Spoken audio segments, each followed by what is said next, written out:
Эртең балаң менен келиниң урушуп кетсе, балаңды куалап ийсе 30 күн. Сенин келиниң кайсы бети менен сени менен жашайт? Же болбосо атасы, энеси, келини менен кантип бир күн 30 күн ошол чогуу үйдө жашай беришет. Бирок кыргызды кыргыз кылып сактап келаткан жазылбаган мыйзамдары сактап келатат. Каада салты, үрп адаты, улуун урматтоосу, кичүүнү узаттоосу, мынауга окшогон көчүрүлүп келген мыйзамдар, үй бүлөлүк зордук зомбулукка байлап алып, көчөдөгү нерселерди. Ооба, үй бүлөлүк зордук зомбулукка мен да каршымын. Үй бүлөлүк маселеге келгенде кыргыз элинде улуттун өзүнүн жазылбаган мыйзамдан жогору адеп ахлактары бар. Туп-туура айтат. Эгерде ушул мыйзамдын негизинде боло турган болсо, анда атасы баласы менен, күйөөсү аялы менен соттошуп жатып калабыз да. Эмне себеп менен бул мыйзам долбоор артка кайтарыш керек? Себепти жазыш керек да.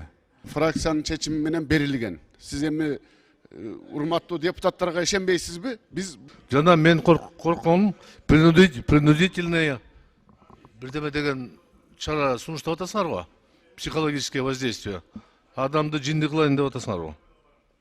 Принудительное излечение от баягы биринчи өзгөрүү.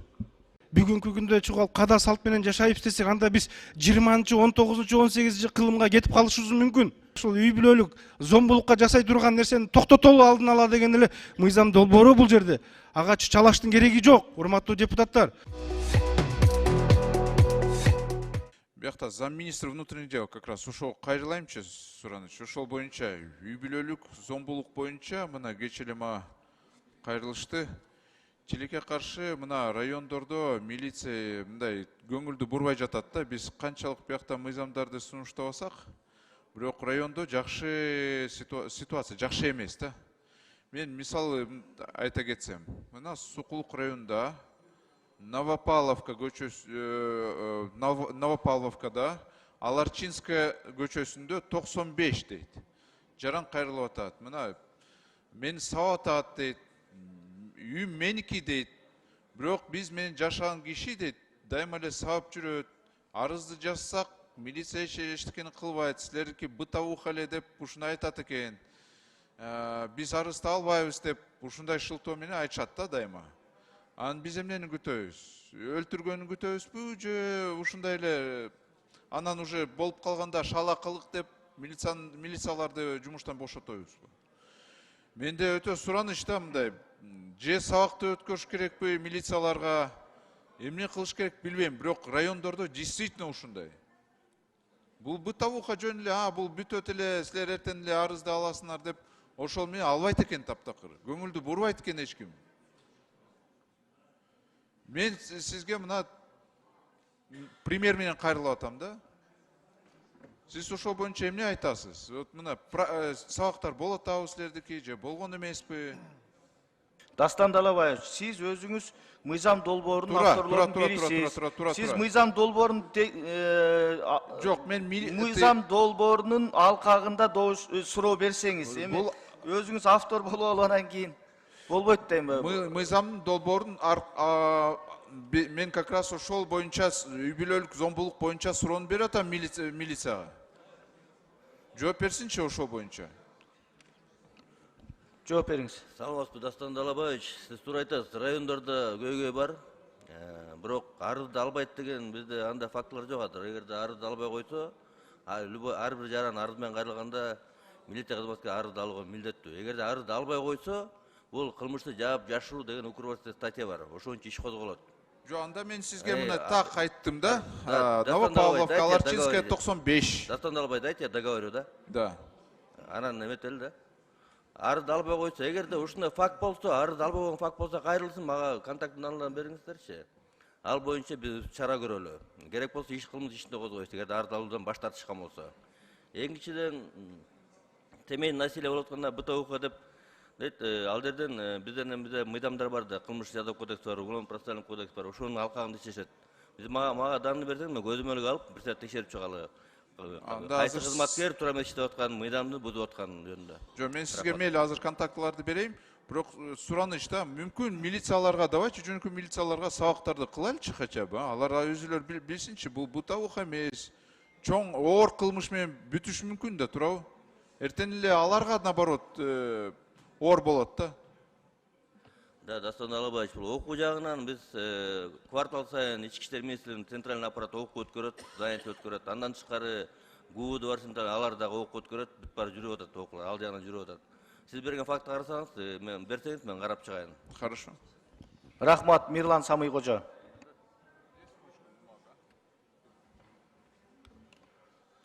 Рахмат, урматтуу төраға. Бұл мыйзамды долбоорунун урматтуу депутаттар, урматтуу коллегалар, жарымыбыз демилге ичкенбиз да. Жарымыбыз демилге ичкенбиз. Бирок мен жокмун. Бирок бир нерсени байкап койбойлу, ушул мыйзамдар зордук, зомбулук, үй бүлөлүк зордук, зомбулук десе эле популярдуу болуп кетет. Баары бизди жакшы көрүп калат деген ойдон алыш болушубуз керек да. Бул жерде менталитет деген каякта калып калат? Кыргыздын менталитети бар да. Биз кыргыз деген элбиз да. Могул жерде мурунку биринчи окууда биз какшап айтып келбедик беле, урматтуу депутаттар, жана ушул мыйзамга сааптар болгондор, уксаңыздар, мүмкүн болсун, мүмкүн байкабай калгансыздар дейм.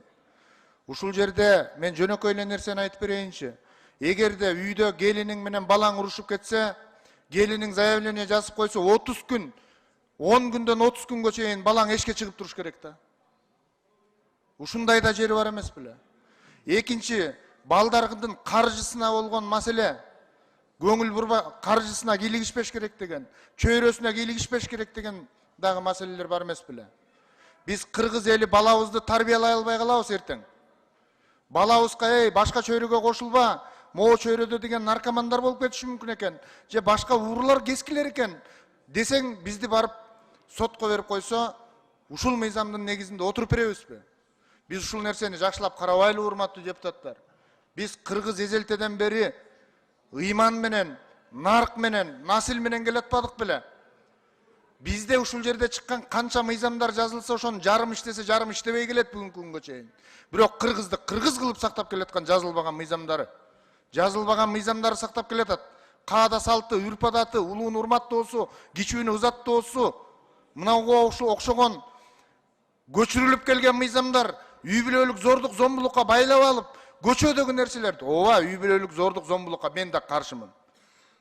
Эркек адам үй бүлөгө зордук, зомбулук кылбайт. Аялга апаат болбойт.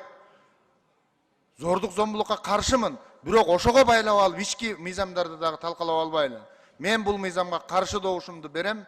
Жана урматтуу депутаттар, сиздерди дагы ушул мыйзамга жакшылап карап добуш берүүңүздөрдү өтүнөм мен. Биз кыргызбыз. Биз салт менен жашайлы. Мыйзамдар болсун, бирок менталитет кирсин. Салт кирсин. Наркка карап жашайлы, ата-бабабызга карап жашайлы. Эртең балаң менен келиниң урушуп кетсе, балаңды куалап үйсө 30 күн. Сенин келиниң кайсы бети менен сени менен жашайт?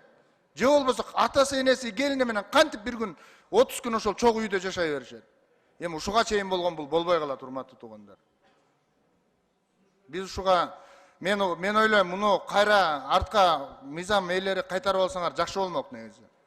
Рахмат. Мен сунуш. Рахмат. Урматтуу депутаттар, бул комментарий эмес, мен Мирлан Самый Кожонун пикирине толук кошулам. Себеп дегенде, бул экономикалык мүнөздө болсо бир жөн, бул үй бүлөлүк маселеге келгенде кыргыз элинде улуттун өзүнүн жазылбаган мыйзамдан жогору адеп ахлактары бар. Туп-туура айтат. Эгерде ушул мыйзамдын негизинде боло турган болсо, анда атасы баласы менен, күйөөсү аялы менен соттошуп жатып калабыз да. Ушул нерселерди эске алайлы. Кыргыздын каада салты бар, мыйзам албетте мыйзам менен жашайбыз. Бирок мыйзамдар биздин менталитетти эске алыш керек да. Мен муну толук колдойм. Үчүнчү микрофон. Рахмат, урматтуу төрага. Албетте сиз туура айтып атасыз, жана калыс айтып атасыз. Рахмат. Мен ушул мыйзамды сунуш берет элем, артка чакыртып алуу боюнча. Добушка коюп берсеңиз. Комитетке кайтарыш керекпи? Комитетке кайтарып берип койсо, комитетке кайтарылса, же болбосо ушул мыйзам долбоорун комитетке кайтарып берсин, же мана авторлор өзү чечет да, мүмкүн жалпысынан добушка коебуз. Кандай кылабыз? Урматтуу депутаттар, Мирлан Самый Кожо мыйзам долбоорун кайра артка комитеттин кароосуна кайтаруу жөнүндө сунушту сунуш берди. Мен сунушту добушка коем, добуш бериңиздер.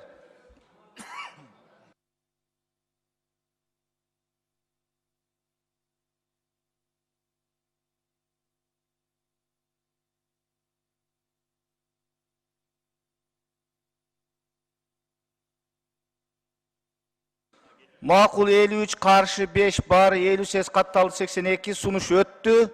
Рахмат. Дастан Далабаевич, 6-чы микрофон. Урматтуу төрага, андай болбойт негизи. Себеби биз ушундай сунуштарды бергенде дайыма регламентке такап, мына силер катты жазгыла деп ошол негизинде койбойсуңар да. Жакпаган мыйзам долбоорду сразу эле коесуңар да. Андай болбойт. Эреже бир эле болуш керек да. Жагабы, жакпайбы мыйзам долбоор. Катты жазыш керек, урматтуу депутат. Эмне себеп менен бул мыйзам долбоор артка кайтарыш керек? Себепти жазыш керек да. А жөн эле мага жаккан жок, бизде адат башкача деп. Аялды сабаш керек, все, ошол менен маселе чечилет да.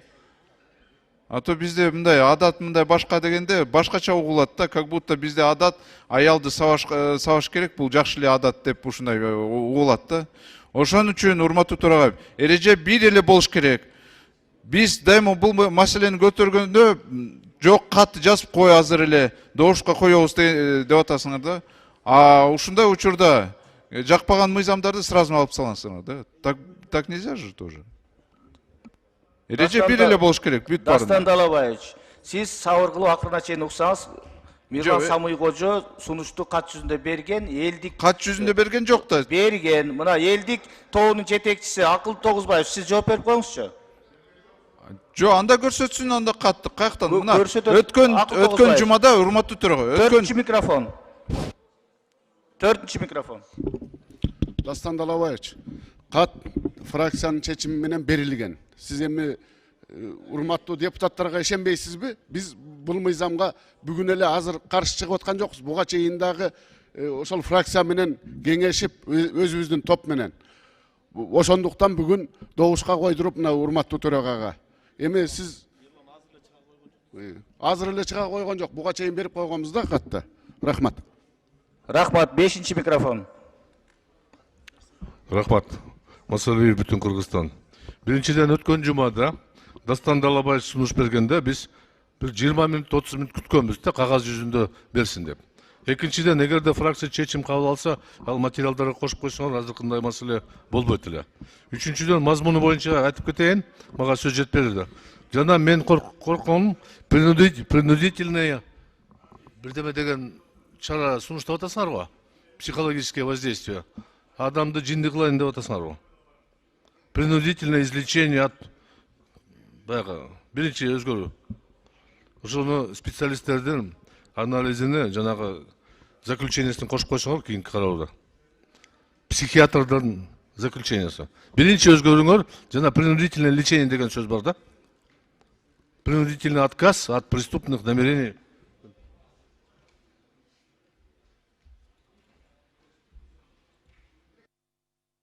Ошо мыйзамда мен демилгечилерге айтам, карап чыккыла жана принудительный деген сөздөн анализ кылгыла да.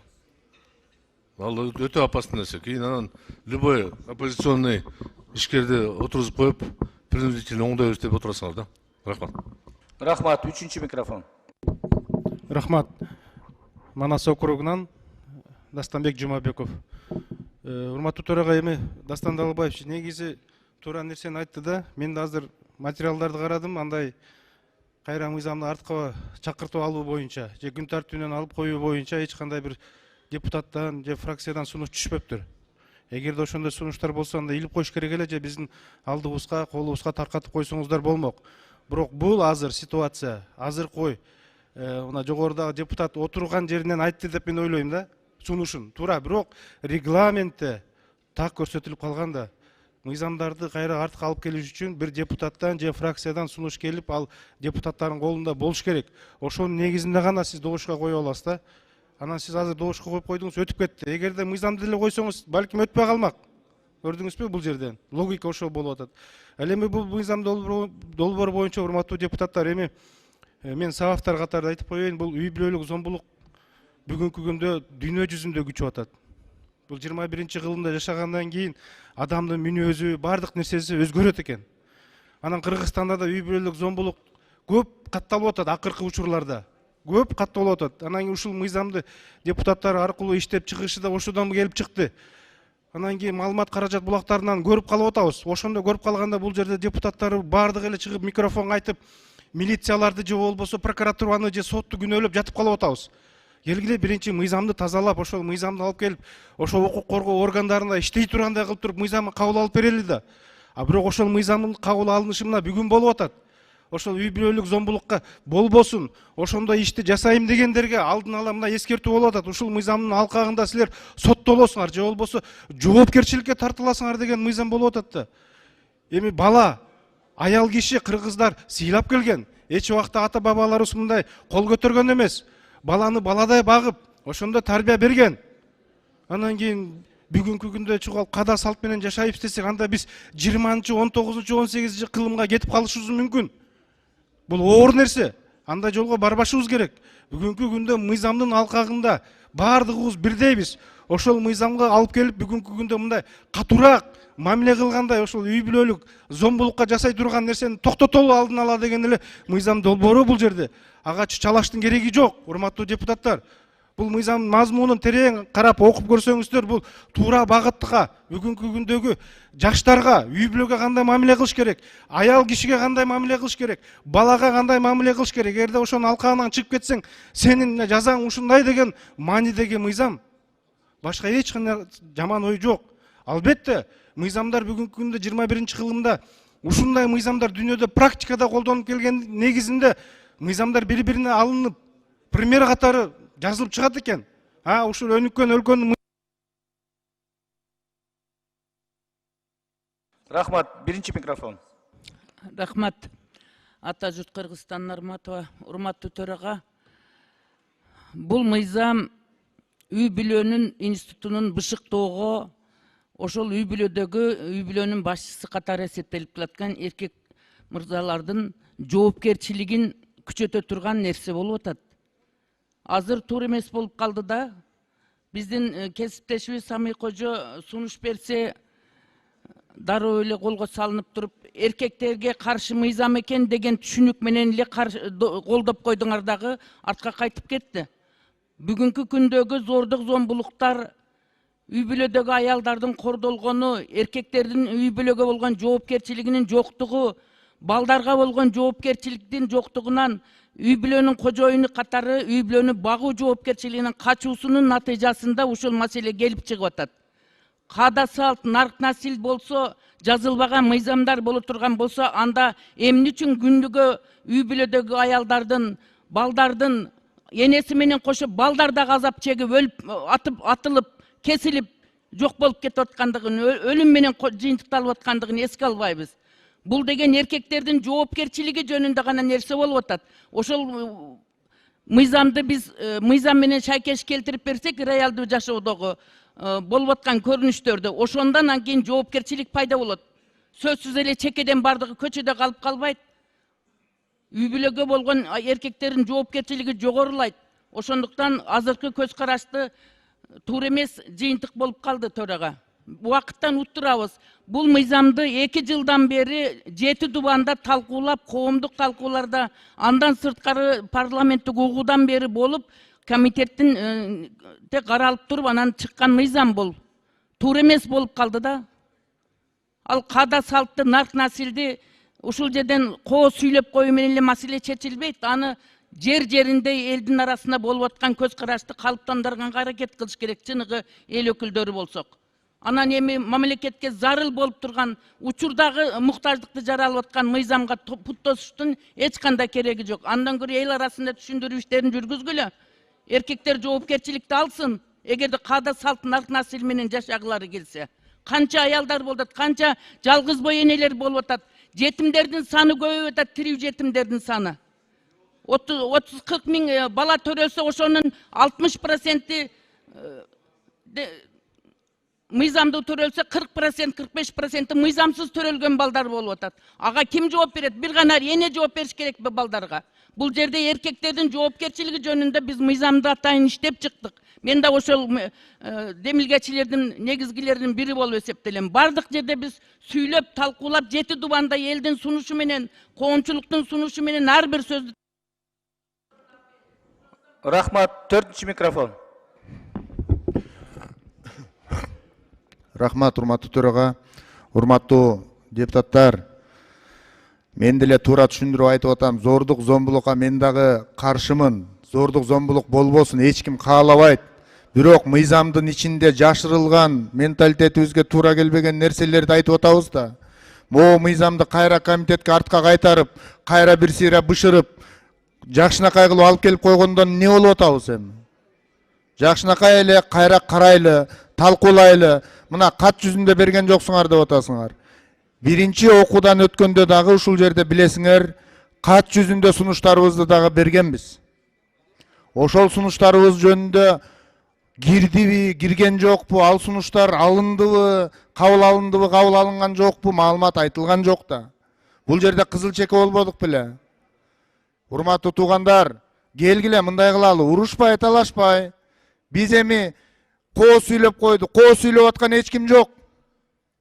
Коо сүйлөгөндөр сүйлөп, ушундай мыйзамдардын артына жашынып алып, тескерисинче элдин ичине, келечегине, салтына, наркына бүлүк салып атпайбызбы? Андай болбойт, андай болбойт. Биз салтыбызды сатып, наркыбызды сатып, оокат кылбай эле коелу. Эгер мындай чоңураак сөз кылып айта турган болсочу. Ошон үчүн урматтуу депутаттар, келиңиздер, кайра эле комитетке кайтаралы, баарыбыз чогуу чараң карайлы, талкуулайлы. Мынакей, зордук, зомбулук боюнча айтып атасыңар. Зордук, зомбулук боюнча такыр эле кыргыздын эркектери, мырзалары зөөкүр болуп калдыкпы? Такыр эле ушу ата баркынан кетип калдыкпы? Жигит намысынан өчүп калдыкпы? Мына МВД отурат, мына прокуратура отурат. Сурагыла ачанда, эмне мыйзам жокпу бизде? Каалагандай атып атса, кесип атса, кыркып атса, өлтүрүп атса, аларды карабайбызбы? Мыйзамдуу мамлекетте жашап карайбыз да, мыйзамдар бар да, бирок аны күчөтө бербешибиз керек да. Кыргыздар эзелтеден бери айымдарды сыйлап келбеди беле? Урматтап келбеди беле? Бүгүнкү күнгө чейин эле сыйлап келатат кыргыз айымдарын. Дайыма сыйлайт. Эми эл ичинде болот экен, бир карын майды бир кумалак чиритет экен, бир айылда бир тентек болот экен. Ошонун баары менен кыргыз эркектеринин жүзү, кыргыз мырзаларынын жүзү, кыргыздын жүзү ушундай. Мына кече бир чет элдик сайтта интернет башка тил менен жазылып жүрөт. Коркунучтуу өлкө деп жазылып жүрөт. Бул деген болбойт да, мырзаларга анчалык кине койгондун кажети жок. Бул атайын жазалып аткандай болуп атат да, атайын. Урматтуу коллегалар, кыргыз намыс менен жашаган, салт менен жашаган, мыйзам менен жашаган. Биз артка кетпейбиз. Биз эмне салтыбыз менен жашап, урматтуу депутаттар. Артка кетип, бүгүнкү күнгө чейин салт менен эле келатпадык беле, артка кетпей эле. Бүгүнкү күнгө чейин атаңдын наркы менен, салты менен эле келатпадык беле, артка кетпей эле. Рахмат. Урматтуу депутаттар, бул маселе чечилди, добуш коюлуп. Чечилгенден кийин муну талкуулаштын кереги жок, бүттү. Комитеттин төрагасы, сиз комитетке кайра экинчи окуу режимине кайтарууга макулсузбу? Жантан бери сөз сурап атасыз, комитеттин төрагасына сөз берем, мен башка маселеге өтөбүз, убакытты үнөмдөйлү. Бул бүттү, чечилдиби, болду? Ички иштер министрлигине кече күнү мен кат министрге жөнөттүм. Сураныч карап көрүңүздөр. Мага Токтогул районунун тургуну кайрылып атат. Жанарбек кызы Асел боюнча. Ал күйөөсү менен урушуп кетип, быйыл 14 февралында үйүнөн чыгып, анан кийин 18 мартта эле Кан шаарынын каналынын жансыз денеси табылды. Анын өлүгү. Анан кийин аныкталган жол менен эгер өлүгү табылса, кандайдыр бир кылмыш иши козголот. Бул жагынан эч кандай чара көрбөй, чоюп, ушул өлгөн кызынын тургундары алар кайрылышты Кант ички иштер министрлигинин кызматкерлерине. Тергөөчү ушуну кармап атат. Анан кийин тиешелүү экспертиза чыгышы керек деп айтып атат. 2 ай өтүп кетти. Ошондон кийин эч кандай жыйынтыктар жок. Анан кийин нарынчылык күчөтүп атат. Тиешелүү чара көрүш керек. Карап көрүңүздөр. Кылмыш иши козгобой, эч кандай чара көрбөй. Анан кийин бул кыздын СМСи бар, голосовой, апасына жөнөтүп атат. өлүмүнүн алдында Жанарбек кызы Асел өлүмүнө күйөөсү күнөөлүү деген билдирүү калтырды. Урматтуу министрдин орун басар. Карап көрүңүздөр. Макул, контролга алабызбы? Рахмат. 6 микрофон ушу менен кийинки маселени кароого өтөйлү, урматтуу депутаттар. Тура, 6 микрофон. Нурлан Тургунбекович, тура, убакытты дагы экономдойлу, бирок мен сизге башка маселе менен кайрылып атам да. Бизде принцип бирдей эле болуш керек. Регламент бирдей эле болуш керек да. Мен айтып атам, кат жүзүндө бирөө кайрылса, мейли аны добушка койсо болот. Ал регламентте жазылган. Мына өткөн жумада кат эле күтүп, канча биз 20 мүнөттө отуруп биякта күткөнбүз, ачык эле айтсак. А сиз жөн эле мен депутаттын ойго кошулам деп, ошол негизинде койгонсуз да. Анан бул жерде Акылбек Тогузбаевич айтып атпайбы, ишенбейсизби деп. Жөө, мен ишенем, кагаз жүзүндө биякта болсун. Анда, конечно, ишенем. Андай сөз эле айтып берип, так болбойт дейм. Ошон үчүн сураныч урматтуу ага. Дайыма катка же ошол чечимге таянып, добушка койсоңуз, бул туура эле болот. Жөн эле мен сөзгө кошулдум деп эле, себеби анда эртең башталат. Сизге жаккан сунуштар бул жерге добушка коюлат, жакпаган коюлбайт анда. Бул туура мен сөзү анда мыйзам бузулат анда таптакыр. Сураныч ошо регламентке таянып, отурумду алып барсыңыздар. Рахмат. Рахмат. Акыл Тогузбаевич, Дастан Далбаевичке жана сунушту берип коюңуздар кагаз жүзүндө. Бизде аппарат берип коюңуздар бардык депутаттарга. Рахмат, урматтуу депутаттар.